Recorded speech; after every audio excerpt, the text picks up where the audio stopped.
South Africa's youth unemployment rate has come under severe scrutiny at this ANC Youth League National Elective Conference, which we were just looking at there in that package. The ANC Youth League NEC member Fasiha Hassan, who delivered the Youth League's political report, highlighted the plight of young people struggling to find meaningful jobs. And this is what we're going to focus on in this portion of our interview. She joins us to discuss further. Fasiha, good evening and thanks for being with us.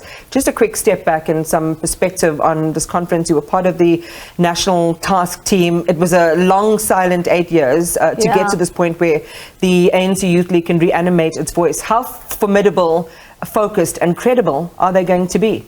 Yeah, it's been quite a long time. Some may argue between 8 and 10 years that we haven't had an elected youth voice in the ANC.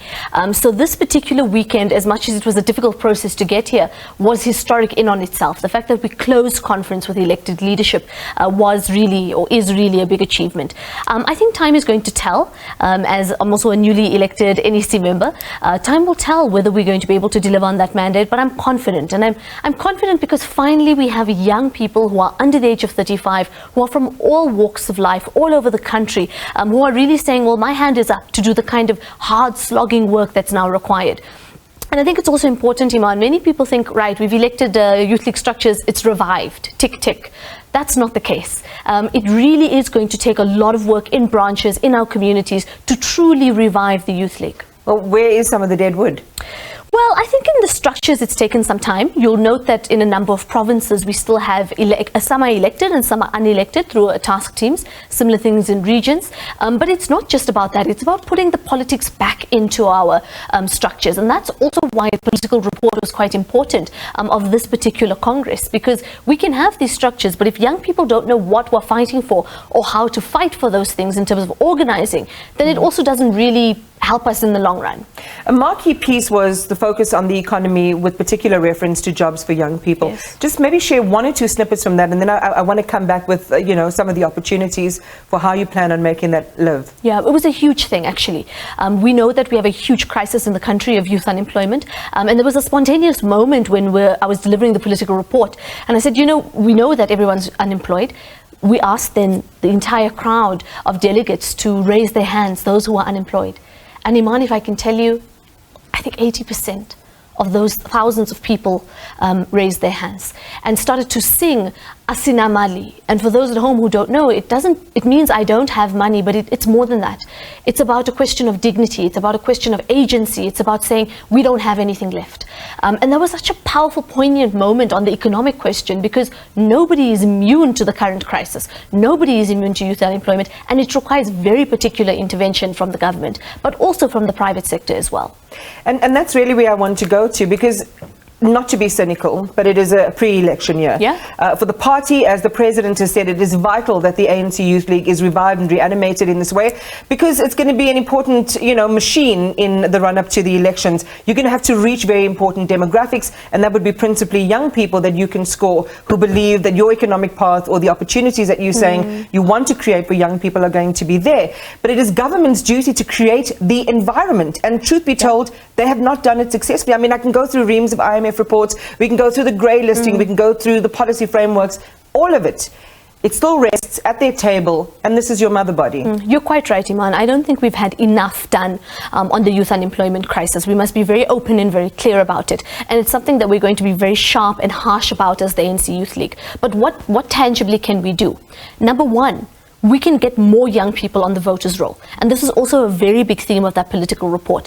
When we can get to who you vote for, of course, I'll always advocate to vote for the ANC. I think that's another conversation. But the point I'm making is, if we turn the voters' roll on its head, we are then able to have more political power to change things. The majority of the population is under the age of 35. Politicians are going to do things that are in their interest, and they want to win these elections. They have to have young people at the forefront. That leads us to the next question, or the next element and step. We need a more youthful, a more qualified and a more competent cabinet of young people who know what our lived experiences are, but more importantly, have more creative ideas, something more holistic in terms of the different types of interventions, because right now, unemployment in this country is structural. It's not going to be one element or another. And sorry to interject, because you can come back and complete that point. Are you saying that in a way you're being held back by the current complement of cabinet ministers who are then out of touch? Young people in this country are definitely being held back. There is no doubt about that. It's not that we don't have the ability, it's not that we don't have the energy, we have all of that. We just are unable to in some way self-determine or self-actualize, and part of that is because we don't have a seat at the table. We don't have the ability to make decisions for ourselves, because consistently people who are much older than us, which of course will always somewhat happen, but people who don't quite have an understanding of what really needs to happen are consistently having to make decisions for us. So of course they are unable to do something different, because they're applying the same tactics and tools since 1994, and we need something new and we need something fresh. All right, so you're activating, or you're agitating for young people to get out and get registered and to vote. You're saying it doesn't matter who, but go ahead and vote. The second thing is to see yourselves reflected in policy making, policy shaping, and decisions at the big people's table, so to speak, or at the big table, or at the seat of power at the executive level. How are you going to do that? For those who are saying, fine, re-energize, they've come out, this is who they are.